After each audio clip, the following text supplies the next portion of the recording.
देख रहे हैं यूटी न्यूज। खबरों की शुरुआत करने से पहले एक नजर आज के हेडलाइंस पर।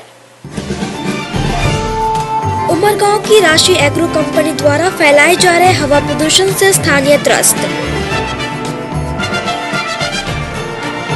सोने के उत्पाद शुल्क को लेकर वापी ज्वेलर्स एसोसिएशन की हड़ताल जारी।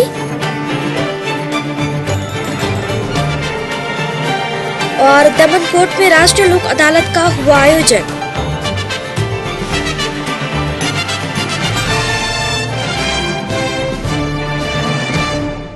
आइए जानते हैं समाचार को विस्तार से। उमरगांव के पलगांव क्षेत्र की एक कंपनी द्वारा हवा में डस्ट छोड़ने पर आसपास के स्थानीय कई परेशानियां झेल रहे हैं। उमरगांव के पलगाम स्थित एक कंपनी द्वारा इन दिनों हवा में डस्ट छोड़े जाने की घटना प्रकाश में आई है। दरअसल पलगाम गंगा देवी रोड पर राशि एग्रो कंपनी आई हुई है, जो मसाले बनाने का कार्य करती है, जहां इस कंपनी द्वारा रात्रि के दौरान हवा में मिर्च पाउडर उड़ाया जाता है, जिससे आसपास विस्तार में रहने वाले लोगों को आंखों की जलन और जुकाम जैसी बीमारियों से जूझना पड़ रहा है। इतना ही नहीं बल्कि कंपनी में से दोपहर एवं शाम के समय भी हवा में डस्ट छोड़ा जाता है, जिसके कारण स्कूली छात्रों को पढ़ाई करते समय काफी तकलीफ महसूस करनी पड़ती है। ऐसे में स्थानीयों के साथ साथ पलगाम ग्राम पंचायत की ओर से जीपीसीबी को लिखित में आवेदन देकर तत्काल इस कंपनी के खिलाफ कार्यवाही की मांग की गई थी, लेकिन जीपीसीबी द्वारा अब तक इस मुद्दे पर गौर न करते हुए कोई निराकरण नहीं किया गया। अब देखना यह होगा कि जीपीसीबी कब इस कंपनी के खिलाफ अपने कदम उठाकर लोगों को इस गंभीर समस्या से निजात दिलाती है। मरचू लागे छोकराओने आ छोकराओने लेसन नहीं थाय सांजे हैरान थाय बधा ज नाना मोटा बधा हैरान थाय खांसीनो प्रॉब्लम थाय उल्टी थाय हाँ आंगे તમે કંપનીને જાણ કરી કે નહીં કે આ મસાલો ઉડે છે તો અમને લોકોને ઘણીવાર કેટલીવાર કમ્પ્લેન કરી પણ એ લોકો કઈ લેતા જ નહીં મને અને આંગે તમે કઈ સરપંચશ્રીને કઈ વાત કરી કે કરેલી પણ સરપંચનું બી કઈ નહીં લેતા એ લોકો ધ્યાનમાં નથી લેતા ધ્યાનમાં નહીં લેતા તો આ કંપની દ્વારા રાત્રે બી છોડવામાં આવે છે કે રાત્રે દિવસના ઘણા ટાઈમ આ તાપમાં તો બહુ જ લાગે ગરમીની સિઝનમાં બહુ ચાલુ વધારે શું ઉડે છે એમ પાવડર મરચાનો પાવડર એક પડગામ ગામમાં હદની અંદર રાશિ એગ્રો કરીને કંપની આવેલી છે અને આજુબાજુમાં રહેવાસીની ફરિયાદ એ છે કે રાત્રે દિવસે મરચાં દળે છે અને આંખમાં અને નાના છોકરાઓના આંખ લાલ થઈ જાય છે ને એના માટે અમે એ લોકોએ મને ફરિયાદ કરેલી હતી તો અમે જીપીસીબીમાં ફેબ્રુઆરી મહિનામાં લેખિત ફરિયાદ કરેલી પણ આજ સુધી એક્શન લેવાયું નથી। અત્યારે આ અંગે હમણાં શું કરશો આગળ તમે? આગળ હમણાં હું કલેક્ટરને જાણ કરીએ કે આ ફરિયાદ અમારી નથી લેવાઈ, એ તો પાછી અપડેટ ફરિયાદ આપવા અમારો વિચાર છે, કેમ કે છોકરાઓ ને આજુબાજુ રહેવાસીઓને બહુ ત્રાસી ગયા છે, એટલે અમે કંપનીમાં યોગ્ય એક્શન લેવાય એ માટે હું પાછો અરજી માટે એજ્યુકેશન પાછળ બી અરજી કરવા માટે તૈયાર છું। सोने चांदी पर बढ़ाए उत्पाद शुल्क को लेकर वापी ज्वेलर्स वेलफेयर एसोसिएशन द्वारा भजिया बेचकर हड़ताल कायम रखा गया है। कई दिनों पहले सोने का उत्पाद शुल्क 1% बढ़ा दिया गया था, जिसे हटाने एवं सोने पर उत्पाद शुल्क मिटाने को लेकर ज्वेलर्स एसोसिएशन द्वारा हड़ताल कर सोने चांदी की दुकान बंद कर दिए गए थे। इस बात पर सोचना एवं कार्य करना अनिवार्य बना हुआ था। पिछले कई दिनों से ज्वेलर्स एसोसिएशन द्वारा दुकानों को बंद रखकर हड़ताल कायम रखा गया है, परंतु अब तक भारत सरकार के कानों पर जू तक नहीं रेंगे हैं। इस बात को ध्यान में रखते हुए वापी ज्वेलर्स वेलफेयर एसोसिएशन द्वारा भजिया बनाकर बेचने का कार्य शुरू कर दिया गया है। शरेआम सड़कों पर वापी ज्वेलर्स एसोसिएशन के सदस्य भजिया बेच रहे हैं। इन सभी बातों को मद्देनजर रखते हुए सरकार को इस पर कार्यवाही करनी ही चाहिए। बता दें कि जब तक भारत सरकार द्वारा उत्पाद शुल्क नहीं हटाया जाएगा, तब तक यह हड़ताल इसी तरह कायम रखे जाने की बात कही जा रही है। इसी प्रकार वापी ज्वेलर्स वेलफेयर एसोसिएशन द्वारा भजिया बेचा जाएगा, लिहाजा सरकार को जल्द से जल्द कोई कदम उठाना चाहिए ताकि आगे होने वाली उग्र हड़ताल को रोका जा सके। एक्साइज ड्यूटीना विरोधમાં સમગ્ર વાપી જ્વેલર્સ આજે પોતાના શર્ટ ખોલીને આ ભજીયાનો ધંધો ચાલુ કરેલ છે, જે કેન્દ્ર સરકારની મહેરબાની છે અને જ્યાં સુધી કેન્દ્ર સરકાર રોલબેક एक्साइजને રોલબેક ના કરે ત્યાં સુધી આ હડતાલ અમારી ચાલુ રહેશે। दमन कोर्ट परिसर में आयोजित हुई राष्ट्रीय लोक अदालत में कई मामलों का निपटारा किया गया।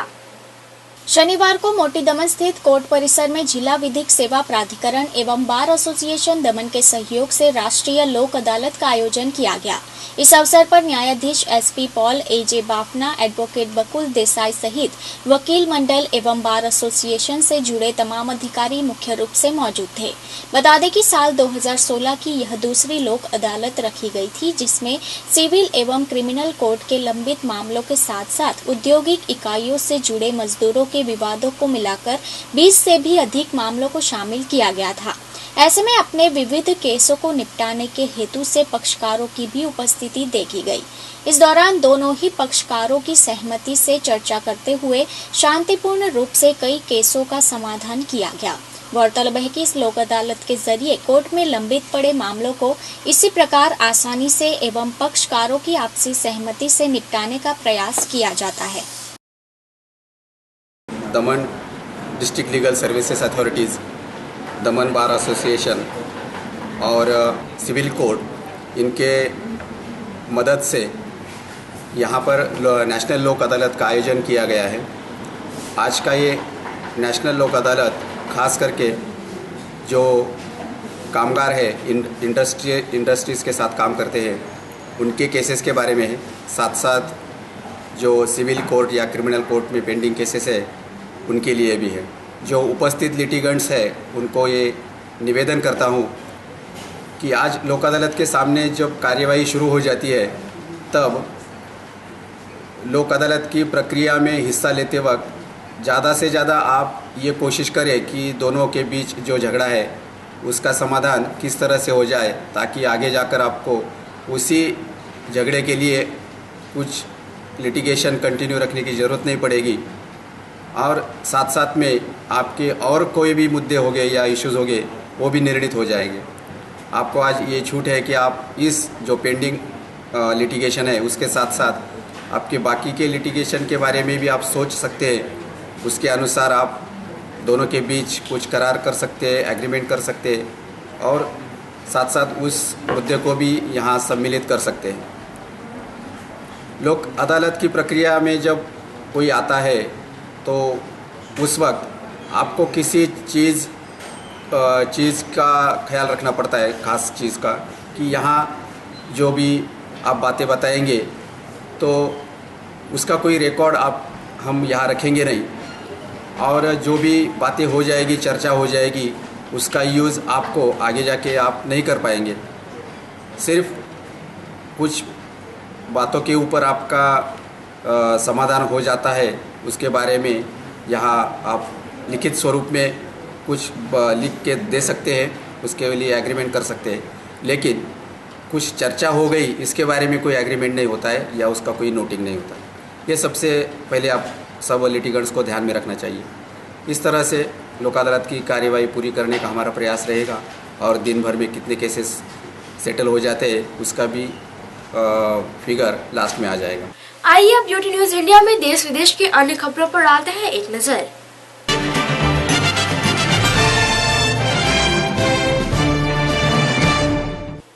नमस्कार, मैं रेशमा आप सभी का यूटी न्यूज इंडिया में स्वागत करती हूं।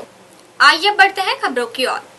प्रधानमंत्री की जनधन योजना मुसीबत बन गई है, क्योंकि खातों को एक्टिव रखने के लिए बैंक खुद डाल रही है पैसा। प्रधानमंत्री नरेंद्र मोदी ने जनधन योजना की शुरुआत बड़े जोरों शोरों से की थी, लेकिन अब यही जनधन खाते बैंकों के लिए मुसीबत का सबब बन गए हैं। बैंक अधिकारियों की माने तो भारतीय रिजर्व बैंक के दबाव के चलते जीरो बैलेंस पर खुले इन खातों को एक्टिव रखने के लिए खुद पैसे डाले जा रहे हैं। बैंक अधिकारियों के मुताबिक 2 लाख रुपए की बीमा और 5,000 रुपए के ओवरड्राफ्ट के लालच में पूरे देश में 11 करोड़ से अधिक जनधन खाते खुल चुके हैं, लेकिन इनमें से 4 करोड़ से ज्यादा खातों में एक भी पैसा नहीं है। IPL 9 का आगाज आज से हो गया है, जिसमें पहली बार मैदान पर होगी पुणे की टीम। दुनिया के सबसे लोकप्रिय और प्रतिष्ठित T20 पेशेवर लीग इंडियन प्रीमियर लीग के 9वें संस्करण का शनिवार के दिन आगाज हो गया। नए टाइटल स्पॉन्सर और 2 नई फ्रेंचाइजी टीम के साथ लीग एक बार फिर लोगों को रोमांचित करने को तैयार है। 9वें संस्करण का पहला मैच मुंबई इंडियंस और नई franchisee team Pune Super Giants के बीच खेला जाएगा। वानखेड़े स्टेडियम में महेंद्र सिंह धोनी के नेतृत्व वाली पुणे पहली बार मैदान पर होगी। इस टीम में धोनी के अलावा अजिंक्य रहाणे, ऑस्ट्रेलिया के कप्तान स्टीवन स्मिथ, रविचंद्रन अश्विन और इंग्लैंड के केविन पीटरसन जैसे खिलाड़ी भी शामिल हैं।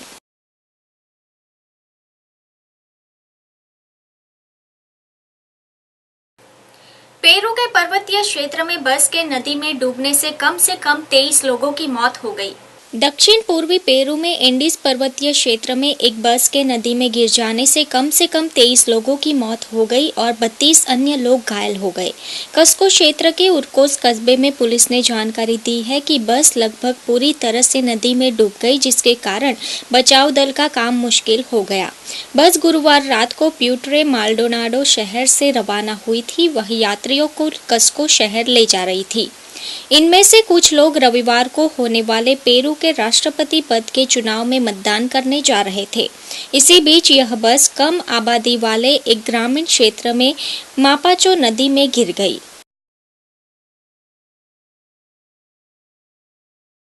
फिलहाल यूटी न्यूज इंडिया के इस बुलेटिन में इतना ही। तब तक के लिए नमस्कार।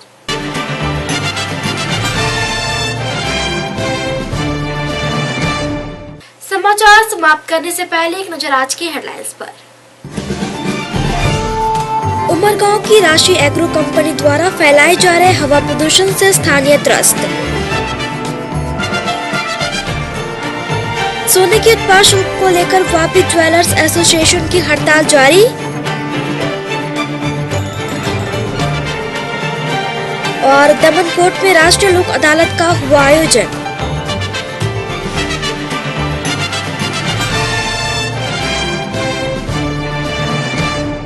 तो ये तब तक के समाचार। कल फिर मिलेंगे हम नए समाचारों के साथ। तब तक के लिए आज्ञा दीजिए। नमस्कार।